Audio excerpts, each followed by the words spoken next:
আমরা পঞ্চম শ্রেণীর তৃতীয় পর্যায়ক্রমিক মূল্যায়নের পরিবেশের 21 নম্বর স্কুলের প্রশ্নের উত্তরগুলো আলোচনা করব। 1-1 রিক্সা কলকাতায় আসে 1900 সালে। 1-2 একটি প্রচলিত শক্তি জলবিদ্যুৎ। 1-3 বিশ্ববয়স্ক অবমাননা প্রতিরোধ দিবস হচ্ছে 15ই জুন। 1-4 সূর্য থেকে পৃথিবীতে আলো আসতে সময় লাগে প্রায় 8 মিনিট। 1-5 আয়লা হয়েছিল 2009 সালে। 2-তে আছে শূন্যস্থান পূরণ করো। 2-1 চন্দ্রগ্রহণ পূর্ণিমা তিথিতে হয়। 2-2 কাগজ প্রথম তৈরি হয় চীন দেশে। 2-3 ভুটানে জলবিদ্যুৎ কেন্দ্র অবস্থিত ঝালংয়ে।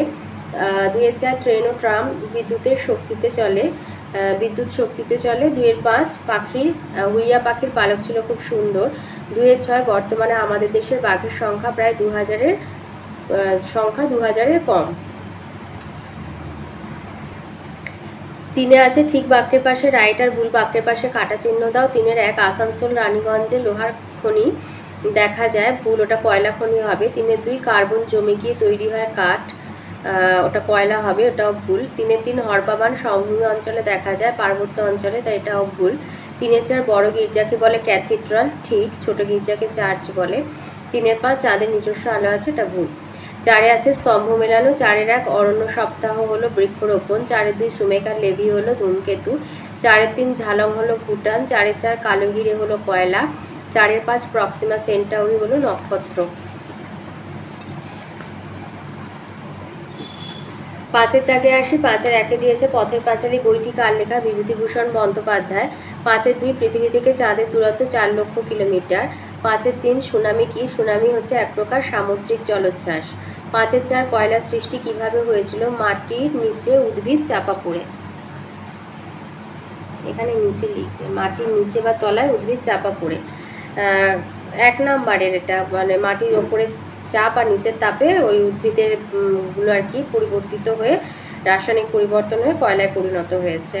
5-5 ধূমকেতু আসলে কি আর দেখতে কেমন? ঝাঁটার মতো লেজ বিশিষ্ট উজ্জ্বল জ্যোতিষ্ক হলো ধূমকেতু। 5-6 মানুষ গন্ডার শিকার করতো কেন? তার খড়গের জন্য। 5-7 দিয়েছে ধস কাকে বলে?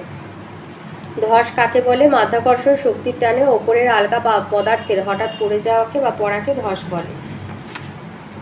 5-8 এই পৃথিবীতে সকল শক্তির উৎসকে? সূর্য। 5-9 গৌণ জোয়ারের কত সময় পরে মুখ্য জোয়ার হয়? 12 ঘন্টা 26 মিনিট পরে। 5-10 বলেছে সমাজভিত্তিক বন কাকে বলে? সমাজভিত্তিক বন কাকে বলে? লোকালয়ের মাঝে যেসব ছোট ছোট বন তৈরি হয় তাকে বলা হয় সমাজভিত্তিক বন। 6-1 দিয়েছে আবহাওয়া কাকে বলে? আবহাওয়া কাকে বলে? কোনো নির্দিষ্ট স্থানে নির্দিষ্ট সময়ের বায়ুর উষ্ণতা, আর্দ্রতা, বায়ুপ্রবাহ, বায়ুচাপ, মেঘাচ্ছন্নতা, বৃষ্টিপাত প্রভৃতি উপাদানের সামগ্রিক অবস্থাকে আবহাওয়া বলে। 6-2 দিয়েছে জলচক্র কিভাবে হয়? ছবির সাহায্যে লেখো। এই উত্তরটা লিখবে, এই ছবিটা আঁকবে, লিখবে সূর্যের তাপে পুকুর, নদী, সমুদ্রের জল বাষ্প হয়ে ওপরে উঠে যায়, ওপরে উঠে ঠান্ডা হয়ে মেঘে পরিণত হয়, মেঘ থেকে বৃষ্টিরূপে জল পুকুর, নদী, সমুদ্রে ফিরে আসে, সূর্যের তাপে আবার পাহাড়ের মাথায় সঞ্চিত বরফ গলে জল ও পরে বাষ্প হয়ে ওপরে উঠে যায়। এইভাবে জল কখনো মেঘে, কখনো বৃষ্টি, আবার কখনো বরফ রূপে আকাশ আর পৃথিবীর মধ্যে ক্রমাগত ঘুরে চলেছে, একে জলচক্র বলে। 6-3 দিয়েছে ধোঁয়াতে কি কি ক্ষতিকারক গ্যাস থাকে? কয়লায় ধোঁয়ায় থাকা 4টি গ্যাস হচ্ছে sulphur dioxide, nitrogen dioxide, carbon dioxide আর কার্বন মনোক্সাইড। 6-4 বলেছে বন থেকে আমরা কি কি পাই? বন থেকে আমরা কি কি পাই? বাঁচার জন্য অক্সিজেন। 1-2 হচ্ছে আসবাবপত্র তৈরির কাঠ। 3 ওষুধ। 4 মধু, মোম। 5 ফুল ফল। 6 জ্বালানির কাঠ। 7 কাগজ। 8 মশলা দড়ি। 9 আঠা ধুনা রেশম। আর 10 হচ্ছে রবার গঁদ রজন। 6-5 দিয়েছে অ্যাসিড বৃষ্টি কিভাবে হয়? এই উত্তরটা লিখবে যে কয়লা ধোঁয়া থেকে কিভাবে অ্যাসিড বৃষ্টি সৃষ্টি হয় বা অ্যাসিড বৃষ্টি কেন হয়।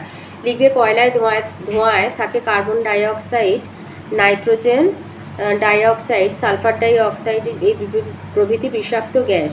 এই গ্যাসগুলি বাতাসে জলীয় বাষ্পের সঙ্গে বা বৃষ্টির জলের সঙ্গে মিশে যথাক্রমে carbonic acid, nitric acid, sulphuric acid তৈরি করে। এইসব অ্যাসিড বৃষ্টির জলের মিশে অম্লবৃষ্টি বা অ্যাসিড বৃষ্টির সৃষ্টি হয়।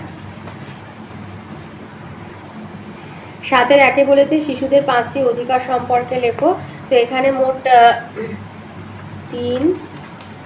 7টা অধিকার আছে, তো 5টা প্রথম থেকে 5টা লিখে দেবে। 1 হচ্ছে বেঁচে থাকা, 2 খাদ্য আর পানীয় জল পাওয়া, 3 হচ্ছে স্বাস্থ্য ভালো রাখা, অসুখ হলে চিকিৎসা পাওয়া। 4 অবৈতনিক আর বাধ্যতামূলক শিক্ষালাভ। 5 নিজের নাম পরিচয় জানা ও প্রকাশ করা। 7 2 দিয়েছে প্রচলিত আর অপ্রচলিত শক্তির মধ্যে পার্থক্য লেখ। প্রচলিত শক্তি আর অপ্রচলিত শক্তির পার্থক্য হচ্ছে প্রচলিত শক্তিগুলো বহুকাল ধরে প্রচলিত আর অপ্রচলিত বহুকাল ধরে প্রচলিত নয়। প্রচলিত শক্তির ব্যবহার অনেক বেশি, অপ্রচলিত শক্তির ব্যবহার অনেক কম। প্রচলিত শক্তির উৎপাদন ক্ষমতা অনেক বেশি আর অপ্রচলিত শক্তির উৎপাদন ক্ষমতা অনেক কম। প্রচলিত শক্তির প্রাথমিক ব্যয় কম, উৎপাদন ব্যয় বেশি আর অপ্রচলিত শক্তির প্রাথমিক ব্যয় বেশি, উৎপাদন ব্যয় কম। প্রচলিত শক্তির ব্যবহারে মানে জলবিদ্যুৎ ছাড়া পরিবেশ দূষিত হয় আর অপ্রচলিত শক্তির ব্যবহারে পরিবেশ দূষিত হয় না। প্রচলিত শক্তির উৎস হচ্ছে কয়লা, খনিজ তেল, প্রাকৃতিক গ্যাস আর অপ্রচলিত শক্তি হচ্ছে সূর্যালোক, বায়ুপ্রবাহ, জৈব গ্যাস প্রভৃতি। 7 3 দিয়েছে চন্দ্রগ্রহণ কিভাবে হয় তা একটা পরিষ্কার চিত্রের সাহায্যে বুঝিয়ে দাও। আচ্ছা, চন্দ্রগ্রহণ কিভাবে হয় এইখান থেকেই 4টে পয়েন্ট লিখবে। যে পৃথিবীর ছায়া চাঁদের ওপর পড়ে চন্দ্রালোক বাধাপ্রাপ্ত হলে তাকে চন্দ্রগ্রহণ বলে। একই সরলরেখায় চাঁদ ও সূর্যের মাঝে পৃথিবী চলে এলে চন্দ্রগ্রহণের সৃষ্টি হয়। চন্দ্রগ্রহণ পূর্ণিমা তিথিতে হয় এবং রাত্রিবেলায় হয়। তার সাথে এই ছবিটা আঁকবে এবং যেখানে যা লেবেলিং করা আছে করবে, করে নিচে এভাবে চন্দ্রগ্রহণ লিখবে আর পাশে এবং এই লেখাটা মানে নিচে লিখে দেবে যে ছবিতে পৃথিবীর ছায়া চাঁদের ওপর পড়ায় ক ও খ স্থান থেকে চাঁদ দেখা যাবে না, ওই স্থানে চন্দ্রগ্রহণ হবে। তো এই ছিল আজকের পঞ্চম শ্রেণীর তৃতীয় পর্যায়ক্রমিক মূল্যায়নের পরিবেশের 21 নম্বর স্কুলের প্রশ্নের উত্তরগুলো।